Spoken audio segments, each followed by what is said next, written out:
Remember in the beginning of the season when the Bengals struggled a little bit? And we're all wondering if this is the team that we're going to see for the rest of the season. And there were a few people out there, they were saying, well, wait a minute. They're going to find their rhythm at some point.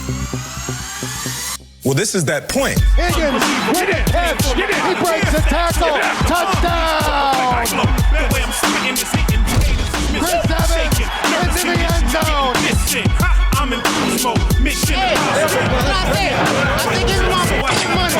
Cash cow, cash flow, stock up like Costco, Cali to Moscow.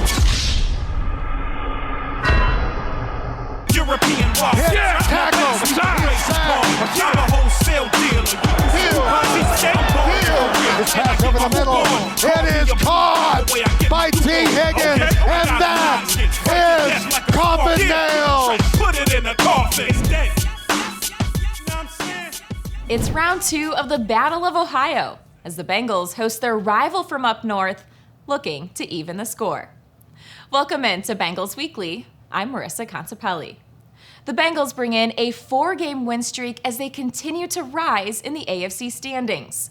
But before we get to kickoff from Paycor Stadium, we take you down to field level for sounds of the game as we recap the Bengals' win over the Chiefs. Good Morning Football's Peter Schrager joins the show to talk about the smoldering hot Bengals team. And on Countdown, I'll tell you just how effective Sam Hubbard has been since the team drafted him. But first, it was Playoff P, then Pit P, and over the weekend we were introduced to KCP. Jermaine Pratt made arguably the play of the game when he stripped the ball from Travis Kelce. Every year you have to grow. You have to look at your game and see how you can stay in this league because it evolves every year in every aspect. I got to be the best me, then everything will handle itself. One of the things that just kind of all encompasses Jermaine is he's special. And it's intercepted, Jermaine Pratt. Stonewalled by Pratt, no gain. Tenacious worker, he prepares diligently, he watches as much film as any player I've been around. Film study is very important, show who they really are. Establish that early on in high school, so breaking down film, learning in defense, just know the ins and outs. Pratt was all over this. To attack the line of scrimmage, make contact in the backfield. It's almost as if he was just waiting there. Guys that are able to take what they see watching tape instantly when it happens in a game, know what's about to happen before it does. Very special trait to have. It's rare. Sideline to sideline, I can do it all. Ain't too much that I can't do. Can't be stopped.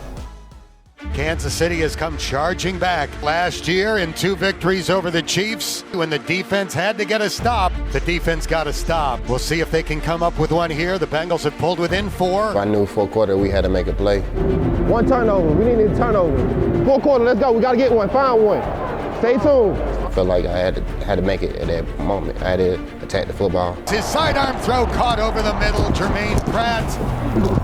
The ball comes out. The Bengals have it. Yes! Jermaine Pratt knocked it away from Kelce. Unbelievable. I mean, it's legend. I do it. We so connected. We got so much brotherhood. No matter who made the play, they always excited about somebody making a big play for the team to win. One of the players of the game, Jermaine Pratt.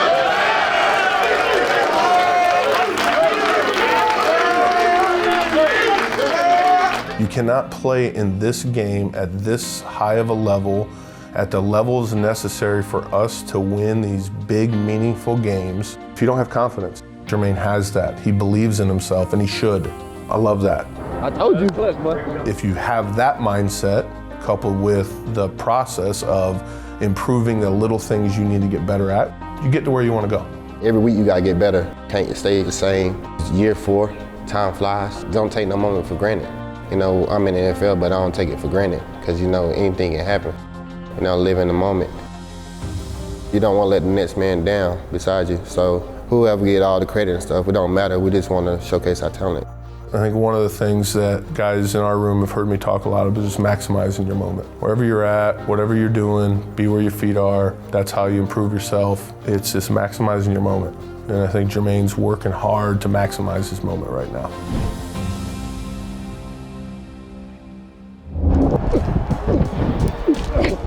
You better get down. You better get down. All of that and more on Sounds of the Game next, here on Bengals Weekly. Bengals Weekly is brought to you by Paycor. proud to be the official HR software provider of the Cincinnati Bengals. And Kettering Health, the official healthcare provider of the Cincinnati Bengals.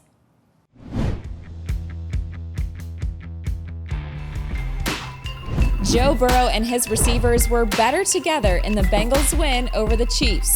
The AFC Offensive Player of the Week spread the ball around beautifully as 8 different Bengals caught a pass on Burrow's way to completing 80% of his passes against the Kansas City defense. Joe with time, flings it, caught at the 35 of Kansas City, chased down the sideline, hurdles a defender, short pass, caught at the 5, boom. Chris Evans into the end zone, touchdown! His pass over the middle, it is caught by T. Higgins in traffic, coffin nails! You know, our receivers really understand spacing and timing and the concepts that we're running against zone defense, and then when we get man coverage, those guys are going to go win. You know, our guys are have so much attention to detail in their routes. It's fun offense to be part of. Joe Burrow and his receivers are better together. Brought to you by Fifth Third Bank. We had Samaje stiff arms, Burrow bombs, and a stiff secondary. Oh, and did I mention that we had Uno hurdling defenders? Last week's win over the Chiefs was an entertaining one, to say the least. We are minutes away from the start of today's game between the Bengals and the Kansas City Chiefs. You gotta earn it, huh? Give me your best. Let's ride tonight. Let's go get this win, dog. They gotta deal with us, man. Win on 3. 1, 2, 3. Let's go on 3. Back in the jungle, man. Y'all stay tuned and enjoy the show. It's gonna be a good one. Set the tempo. We gotta be great tonight. I love this. We'll be moving chains all day. Burrow runs a quarterback draw. Joe slicing toward the end zone, waiting for the touchdown signal. There it is! Touchdown, Bengals! Excuse me, touchdown, Joey B! Woo! Glory! Touchdown, Bengals! That's how we gotta play all day.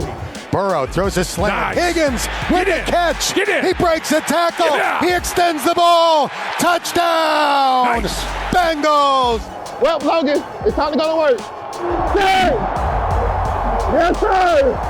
Yes, sir! Mahomes looking. He's grabbed and sacked. Sam Hubbard sacking Mahomes at the 25-yard line for a loss of 8. You better get down. You better get down. Pratt will bring down Travis Kelce. The ball comes out. The Bengals have it. At midfield. Takeaway time.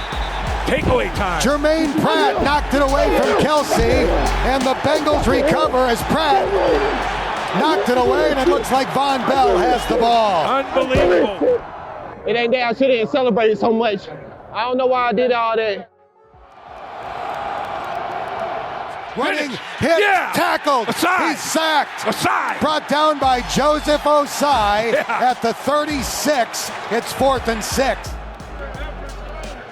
Joseph, hell of a play. He's got to take it in. Good effort, great effort to get him down. Great effort. From 55 yards away, trying to tie it. Low snap, handled. The kick is on its way. Get out. Get out. No good. Get out.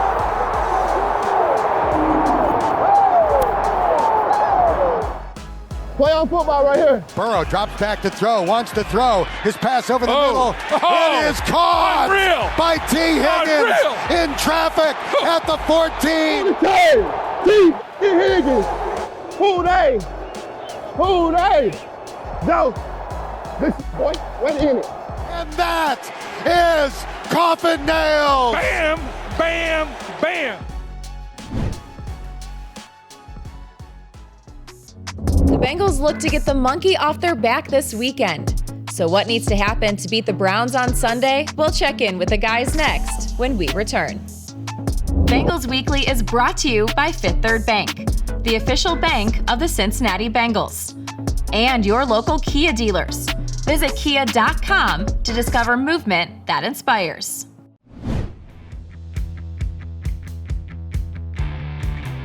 The Bengals are looking to avenge the Halloween loss to the Browns.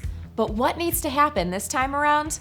Let's send it over to the guys for their keys to the game on this week's Who Dey Conversations. For the last few years, the Cleveland Browns have been the Cincinnati Bengals' kryptonite. They've beaten the Bengals 5 consecutive times. In this Who Day conversation, we're going to give 3 keys to beating the Browns on Sunday. Now, Lap couldn't join us in person this week, but he did share his key, and that is to be the better team in the trenches. Nick Chubb rushed for 101 yards in the first meeting, his 5th 100-yard game in 8 tries against the Bengals. Cincinnati did not have DJ Reader or Josh Tupou at the time. The Bengals will need to be better at stopping the run. And then on offense, they need to have a running game this time around. In the first game, the Bengals fell behind. They only ran the ball 10 times. They will be striving for balance in the rematch. So that's Lap's key. How about you, Butch? Well, Horty, I got some good news and some bad news. The bad news is they got Myles Garrett coming back at him, and he's owned the Bengals. The Browns are 7-1 with Myles Garrett on the edge. He's got 9 career sacks against him, 18 times hitting the quarterback, compared to 10.5 sacks and 20 hits on all the other teams in the division. What's the good news? The good news is the Bengals' offensive line is not playing like it was back on Halloween when Garrett, again, dominated with a sack and a half, had a tip that ended up in an interception, 4 hits on Joe Burrow. And they've given up 1 sack in each of the last 2 games against 2 very good fronts. So the good news is that's not the offensive line from Halloween. All right, my key is pretty simple on Sunday. The Bengals can't beat themselves. In Joe Burrow's last 3 games against the Cleveland Browns, he's thrown a red zone interception on the opening drive. He's only thrown 5 red zone interceptions in his career. 3 have opened games against the Browns. That is highly unusual to say the least. Speaking of unusual, Evan McPherson missed a 47-yard field goal and an extra point in the last game against Cleveland. A rare bad game for Money Mac. If the Bengals cut down on their mistakes and dominate the trenches and block Myles Garrett, they'll come out on top in the 99th Battle of Ohio. He's been all in on Joe Burrow and the Bengals, and he recently had offensive coordinator Brian Callahan on his podcast. Good Morning Football's Peter Schrager now joins Dan Hoard to give us his take on the reigning AFC champs. For my money, Good Morning Football is the best sports show on TV, and my wife, Peg, agrees. And we are joined by one of the hosts this week, Peter Schrager. Peter, you have been binging on Bengals content of late. Earlier this week, you said, after the win over the Chiefs, I wouldn't want to face the Bengals in January. What was it about that win that maybe took the Bengals to another level? I mean it. I think this team has got, ice in their veins. And I know that sounds like it's a cliche, but does Joe Burrow ever waver? This guy is just so dialed in. And I feel like this team is so young, and yet it's been there for the most part. All these guys were on this ride last year, and nothing's too big for them. So I would not want to face them in January, whether it be in Cincinnati or it be on the road. That is a team with that quarterback on the other sideline I would not want to see, and I would not want to have to game plan for. Last week, Elizabeth Blackburn wrote a letter to Bengals fans, and you brought it up on Good Morning Football. In your words, it fired you up. Why? What a great fan base the Bengals fans are, and also what a great home field advantage that is when that place is rocking. It's really hard to play in cold weather, especially under the lights late on a Sunday. Anyone that I know who was in that building was like, that place was lit. It was electric. And I think it's going to be the same way this Sunday, and I think it'll be the same way the remainder of the home games, and hopefully you guys get a playoff home game if you can finish the job and win this division. Well, you are absolutely right. The jungle is going to be rocking Sunday at 1 o'clock for the 99th Battle of Ohio. Bengals and Browns. The Bengals trying to end this streak of 5 straight losses to Cleveland. What are some of your keys for Sunday's game? You guys have to get up early and do what you do, and you have to establish that. This is a new game. This is a different thing, and all the positive momentum is going in for the Bengals. So to me, the biggest key to the game is get out early and don't let that guy Chubb run all over the defense yet again, because that guy Chubb is no joke, and you don't want the Browns to get up early and then have to play comeback football on them. Thank you so much for your time, and keep up the great work. Who day? Lou Anarumo's defense has been one of the best in the league. Coming up next, I'll tell you another streak the cleanup crew is currently on. Bengals Weekly is brought to you by Ulta Fiber. proud to be the official internet provider of the Cincinnati Bengals. And Betfred, the official sports betting partner of the Cincinnati Bengals. Join Dan Horde and Dave Lapham Wednesday nights for the Bengals Game Plan Radio Show Live, presented by Bud Light. Visit Bengals.com/gameplan for a list of locations each week. The Cincinnati Bengals have nominated Sam Hubbard for the NFL Walter Payton Man of the Year Award, presented by Nationwide. To learn more about the award and how you can vote for Sam, visit NFL.com/Man of the Year. Be sure to tune in today to catch Sam and the Cincinnati Bengals take on the Cleveland Browns. Remember, Bengals fans, Nationwide is on your side. You can tell a person's character when they treat someone unbelievably well when that person cannot do anything for you. The NFL Walter Payton Man of the Year is someone that sees other people more important than yourself. Team player, a servant leader, and is willing to go out of the way to give of yourself to others.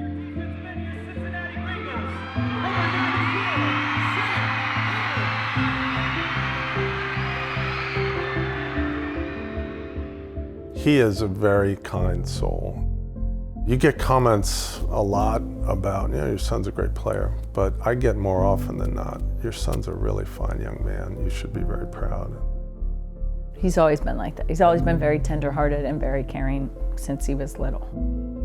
He never turns down an opportunity to help friends, family, anyone, strangers.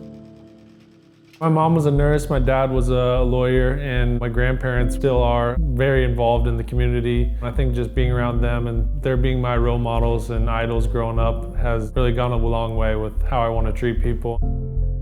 He's playing extremely well, but now he's giving back with the Sam Hubbard Foundation. Hubbard Cupboards, he's sitting there giving to the young people that need school supplies or backpacks, or he's having his underprivileged youth camp and he's there along with his teammates.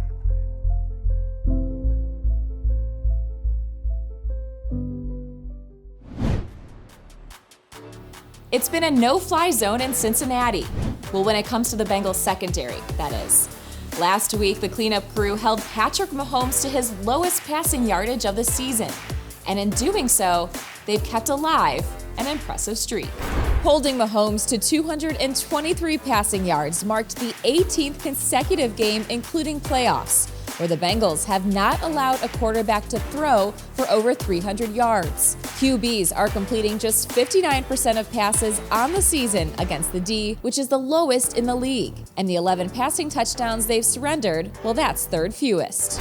Now, each year since the Bengals drafted him, Sam Hubbard has continued to show how he is one of the best edge rushers from his class. From that 2018 draft class, Hubbard has recorded the second most sacks. And when it comes to this season, well, he has been on a tear as of late, registering 4 sacks and 8 QB hits over the last 6 games. Cordell Volson has continued to improve, but over the last 3 weeks, the rookie hasn't been playing like it's his first year in the pros. In 102 pass protection reps, Volson has allowed 1 QB hit and 2 QB hurries. And last week against KC, Volson posted his highest overall PFF grade of the season.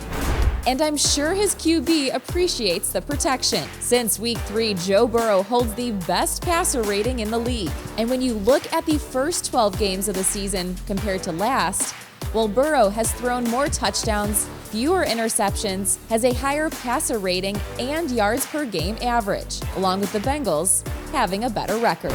And a key reason why Burrow and the team have been so successful is the duo of Jamar Chase and T. Higgins. This season, in games where both Chase and Higgins play at least 30 offensive snaps, the Bengals are 5-1, with Burrow posting a 120 passer rating and averaging over 300 yards, along with 14 touchdowns. And when lined up against man coverage, well, Chase ranks second in the NFL in yards per route versus man, with Higgins ranking 6th.